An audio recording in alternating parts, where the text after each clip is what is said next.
Hello everyone, तपाईँहरूको स्वागत छ टपर 4 च्यानलमा। आजको यस भिडियोमा हामी क्लास 9 को च्याप्टर 8 सिम्पल मसिन पढ्न गइरहेछौँ। त यो च्याप्टरमा हामीले यो सबै कुराहरू पढ्नेछौँ। त्यसभन्दा पहिला यसमा योभन्दा पहिला हामीले फोर्स एन्ड मोसन च्याप्टर पढेका थियौँ भने त्यो च्याप्टर रिलेटेड तपाईँलाई केही डाउट छ भने त्यो चारवटै लेक्चरमध्ये कुनै पनि लेक्चरको तपाईँलाई डाउट छ भने त्यसको कमेन्ट सेक्सनमा गएर कमेन्ट गर्नुहोला कि मलाई यो डाउट छ यो डाउट छ, म त्यसको रिप्लाई गर्छु। तब अब बढौँ यो च्याप्टर 8 सिम्पल मसिन भन्ने च्याप्टरमा।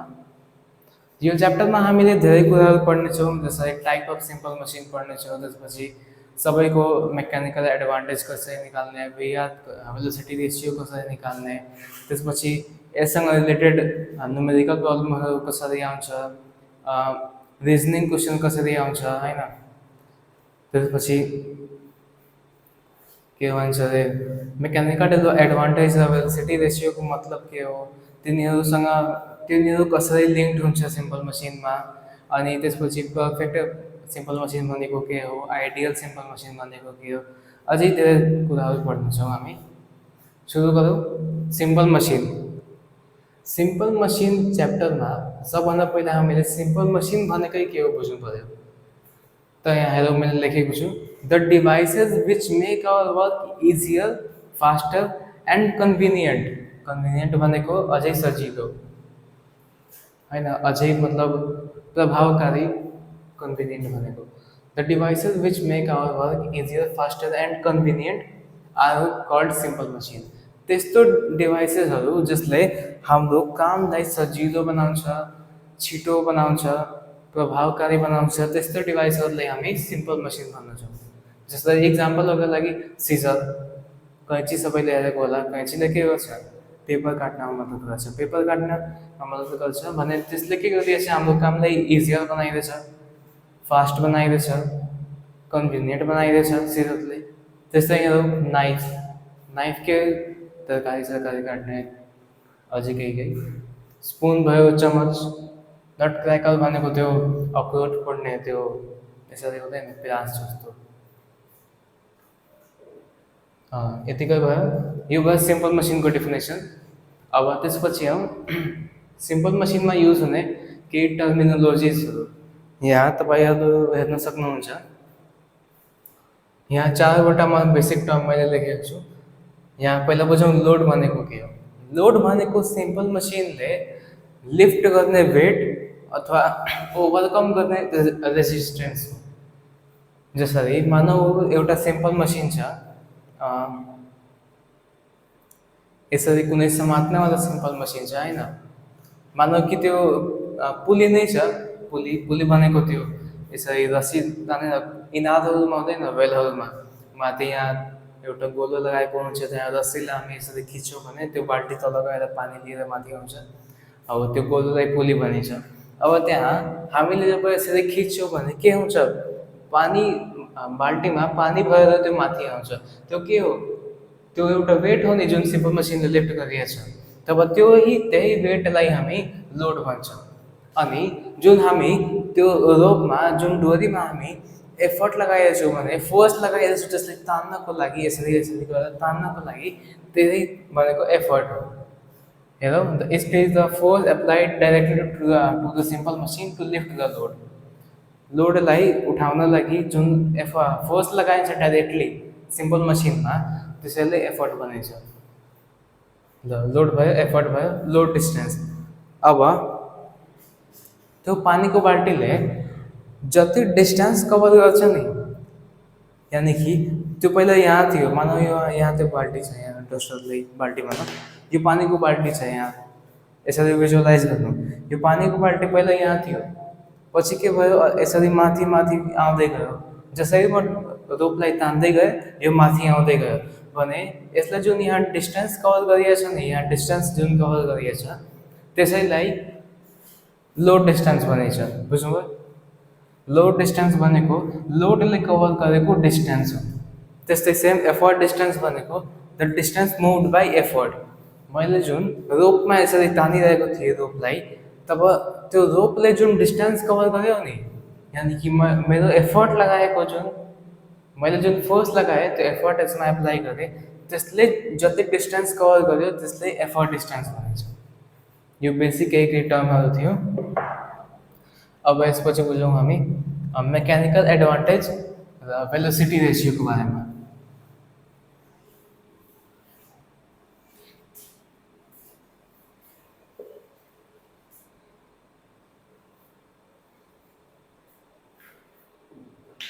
मेकानिकल एडभान्टेज भनेको के हो?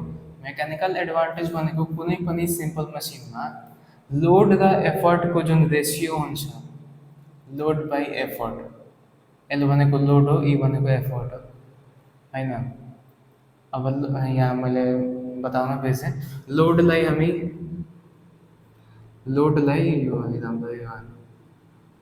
हामी एलले डिनोट गर्छौँ, अल्फाबेटको एलले, अनि यसको एसआई युनिट भनेको न्युटन हो। यसको एसआई युनिट भनेको न्युटन हो अनि यसलाई डिनोट हामी एलले गर्छौँ। त्यस्तै एफर्टलाई हामी ईले डिनोट गर्छौँ, क्यापिटल ईले, अनि यसको पनि एसआई युनिट न्युटन नै हो, किनभने यो दुवै फोर्सहरू हुन् के। दुवै फोर्सहरू हुन् भने कुनै पनि फोर्सको एसआई युनिट न्युटन नै हुन्छ। हामीले फोर्स एन्ड मोसन च्याप्टरमा पढेका थियौँ। त्यस्तै लोड डिस्टेन्सलाई हामी एलडी भनेर यसरी डिनोट गर्छौँ, LD, capital L small D एकै साथमा एलडी यसरी गएर डिनोट गर्छौँ। अनि यसको एसआई युनिट भनेको मिटर हो, मिटर एम, किनभने यो डिस्टेन्स हो नि, त्यसलाई डिस्टेन्स भनेको भने डिस्टेन्सको एसआई युनिट के भयो? मिटर भयो। त्यस्तै सेम एफर्ट डिस्टेन्स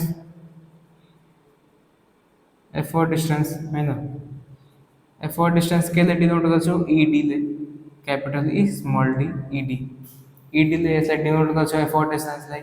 यसको पनि एसआई युनिट के हुन्छ? मिटर नै हुन्छ, किनभने यो पनि डिस्टेन्स नै हो। यति बुझ्नुभयो? फेरि ब्याक आउँ हामी मेकानिकल एडभान्टेज रियलमा। अब यहाँ हेर्दा मेकानिकल एडभान्टेज मैले के भने, लोड बाई एफर्ट, यानी कि the ratio of load to effort in a simple machine is called mechanical advantage. Definition अलिकति कन्फ्युजिङ लाग्ला, तर यहाँ हेरौँ, इट इज द, यसको डेफिनेसन हो यो मेकानिकल एडभान्टेजको definition, it is the ratio of load to effort in a simple machine. कुनै पनि सिम्पल मसिनमा त्यसको लोड र एफर्टको जुन रेसियो हुन्छ त्यसैले हामी मेकानिकल एडभान्टेज भन्छौँ। जसरी मानौँ भर्खरै मैले पुलीको इक्जाम्पल दिएँ होइन, पुली यसरी यहाँ रस्सी राखेको हुन्छ, यहाँ तल गएर त्यो लोड उठाउँछ, केही पनि पतल सतलले यसरी हामी तान्छौँ भने त्यो माथि आउँछ। पुलीको इक्जाम्पल नलिउँ, अर्को कुनै इक्जाम्पल लिउँ, भर्खरै पुली दियो थियो भने लिभरको इक्जाम्पल लिउँ। लिभर भनेको तपाईँले थाहा नै छ, लिभर भनेको एउटा बेस हुन्छ, बिचमा अथवा कुनै पनि साइड फल्क्रम हुन्छ, फल्क्रम फाइनली फल्क्रम भनौँ, एक साइडमा केही लोड हुन्छ, यसरी यहाँ भनौँ लोड हो, अनि यहाँबाट हामी एफर्ट अप्लाई गर्छौँ, यो भनेको लोड, ठिक छ। अब यसमा जुन लोड बाई एफर्टको जुन रेसियो छ त्यसैलाई हामी मेकानिकल एडभान्टेज भन्छौँ। अब यहाँ एज्युम गरौँ कि यो जुन यहाँ लोड राखेको छ नि, यो लोड छ तपाईँको 500 केजीको लोड छ, 500 केजीको लोड छ, अनि मैले यहाँ एफर्ट अप्लाई गरेँ 250 केजीको, 250 केजीको मैले यहाँ एफर्ट अप्लाई गरेँ, जसले के भयो? 500 केजीको लोड माथि आयो। तब यहाँ तपाईँले भन्छ calculate the mechanical advantage. Mechanical advantage भनेको ratio of load to effort, L by E. Load कति दिएछ? 500 केजी, 500 केजी डिवाइडेड बाई यहाँ 250 केजी। अब यहाँ हेरौँ, यहाँ एउटा अछि कुरा तपाईँ के बुझ्नुहुन्छ भने, यहाँ यो पनि केजीमा छ, यो पनि केजीमा छ भने यो केजी र केजी क्यान्सल आउट भयो भने यहाँबाट हामी एउटा चाहिँ के कुरा बुझ्न सक्छौँ भने मेकानिकल एडभान्टेजको कुनै पनि एसआई युनिट हुँदा छैन, यो डाइरेक्टली मतलब यसरी नम्बरमै रिप्रेजेन्ट भइहाल्छ। जसरी कुनै पनि हामी यसरी भन्छौँ यो सिम्पल मसिनको मेकानिकल एडभान्टेज 2 हो, यो सिम्पल मसिनको मेकानिकल एडभान्टेज 3 हो। यसरी डाइरेक्टली नम्बरमै भन्छौँ हामी। यसले कुनै एसआई युनिटले मतलब युनिटले डिनोट गर्दैन, किनभने यो सेम दुवै सेम प्रकारको युनिटहरूको यो रेसियो हो। त्यसैले यस्तो रिजनिङ क्वेसन पनि तपाईँलाई आउन सक्छ कि why does not mechanical advantage have any unit. तब तपाईँले त्यहाँ लेख्नुपर्छ because it is a simple ratio of two loads अथवा two bodies of same unit. दुईवटा बडी यानि कि दुईवटा लोडहरूको दुईवटा फोर्सहरूको रेसियो हो। त्यसैले युनिटबाट युनिट क्यान्सल भयो अनि कुनै पनि युनिट बाँचेन। अब 500बाट यो 250 गयो भने खै म के लेखिदिएँ हो 2 आयो। तब यसको मेकानिकल एडभान्टेज यो सिम्पल मसिनको यो लिभरको मेकानिकल एडभान्टेज के हो भने 2 हो। अब मेकानिकल एडभान्टेज 2 भन्नुको अर्थ के हामीले त बुझ्यौँ मेकानिकल एडभान्टेज भनेको load by effort, ratio of load to effort. तर अब यसरी क्वेसन आउँछ the mechanical advantage of a simple machine is यति मानौँ अहिले 2 नै छ। The mechanical advantage of a simple machine is 2। What does it mean? तब त्यहाँ तपाईँले लेख्नुपर्छ कि the mechanical advantage of a simple machine is 2 means that the simple machine multiplies the load यानी कि multiplies the effort by this much। जति mechanical advantage हो त्यति। अब यहाँ हाम्रो केसमा यहाँ 2 आएको थियो मेकानिकल एडभान्टेज होइन। तब हामीले सोधिदिन्छ कि why the mechanical advantage of this simple machine is 2 why मतलब explain it, what does it mean? त त्यहाँ तपाईँले के लेख्नुपर्छ भने the mechanical advantage of this simple machine is 2 means that the simple machine is multiplying the effort 2 times त्यो एफर्टलाई multiply गरिरहेछ। त्यसैले के भयो लोड माथि आयो। यानी कि कुनै पनि सिम्पल मसिनको जति मेकानिकल एडभान्टेज हुन्छ नि त्यतिकै टाइम्सले त्यसले एफर्टलाई मल्टिप्लाई गर्छ। आई होप तपाईँहरू बुझ्न सक्नुभएको होला म के भन्न खोजिएको छु। ठिक छ, यति बुझ्नुभयो। अब यो भेट्नु थिएन।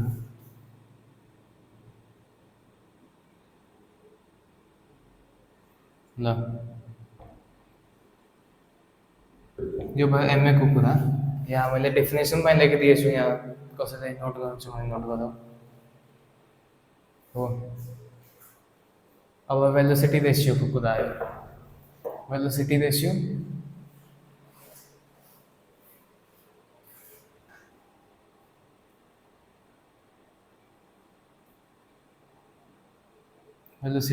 जसलाई भिआर पनि भनिन्छ। भिआर भनेको के? अब हामीले सुरुवातमै 4वटा टर्मिनोलोजिज पढेको थियो, लोड, एफर्ट, लोड डिस्टेन्स अनि एफर्ट डिस्टेन्स। अब लोड र एफर्टबाट त मेकानिकल एडभान्टेज बनिहाल्यो। अब बाँचिरह्यो त्यो 2वटा लोड डिस्टेन्स र एफर्ट डिस्टेन्स भने वेलोसिटी रेसियो भनेको के हो? यो पनि रेसियो नै हो, यानी कि यहाँ पनि कुनै 2वटा बडी डिवाइड भइरहेको हुन्छ। जो के को रेसियो भने एफर्ट डिस्टेन्स बाई लोड डिस्टेन्सको रेसियो हो। The ratio of effort distance to load distance in a simple machine is called the velocity ratio। यहाँ डेफिनेसन में लेखिदिएको छु।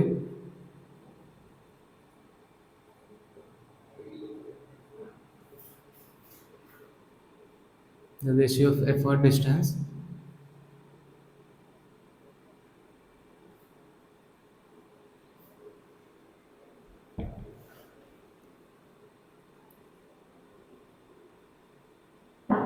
to load distance in a simple machine is called velocity ratio। यति बुझ्नुभयो? यो यसको डेफिनेसन थियो। अब यसमा पनि तपाईँले यहाँ हेर्न सक्नुहुन्छ कि यो पनि एउटा डिस्टेन्स हो, यो पनि एउटा डिस्टेन्स नै हो।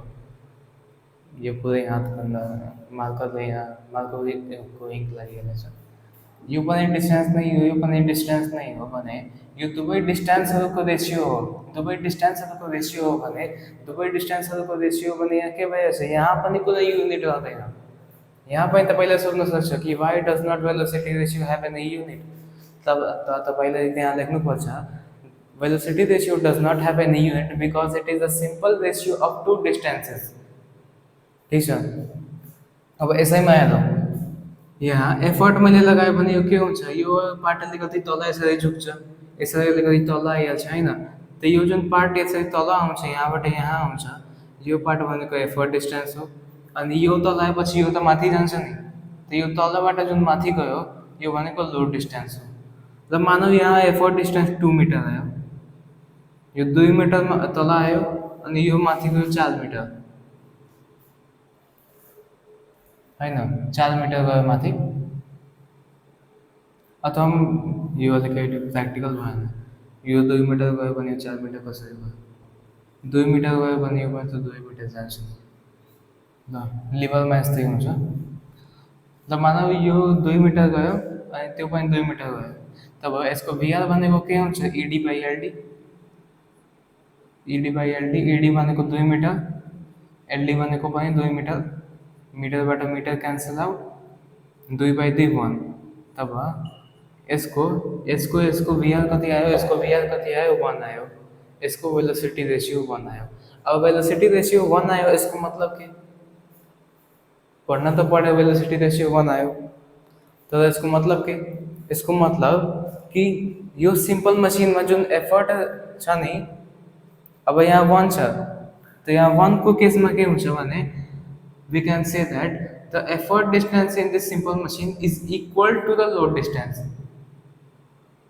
किनभने यहाँ 1 छ, अब मानौ कि कुनै सिम्पल मसिनको वेलोसिटी रेशियो 2 आयो, तब त्यसको मतलब के, तब त्यसको मतलब कुनै सिम्पल मसिनको वेलोसिटी रेशियो 2 आएछ भने त्यसको एफर्ट डिस्टेन्स नि लोड डिस्टेन्सबाट 2 टाइम्स ग्रेटर छ, बढी छ, 2 टाइम्स ग्रेटर छ। त्यस्तै कुनै सिम्पल मसिनको वेलोसिटी रेशियो आयो 3, तब यसको मतलब के, यसको मतलब कुनै त्यो सिम्पल मसिनमा जुन एफर्ट डिस्टेन्स छ नि त्यो लोड डिस्टेन्सको 3 टाइम्स बढी छ, यही हो यसको मतलब हो। यति बुझ्न सक्नुभयो होला। अब अर्को कुरा बुझौँ यहाँ, अब अर्को कुरा आउँछ यहाँ एफिसियन्सी होइन।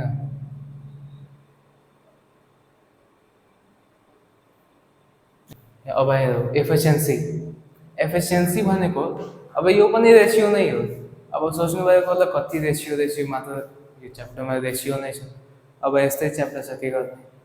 एफिसियन्सी भनेको द रेसियो अफ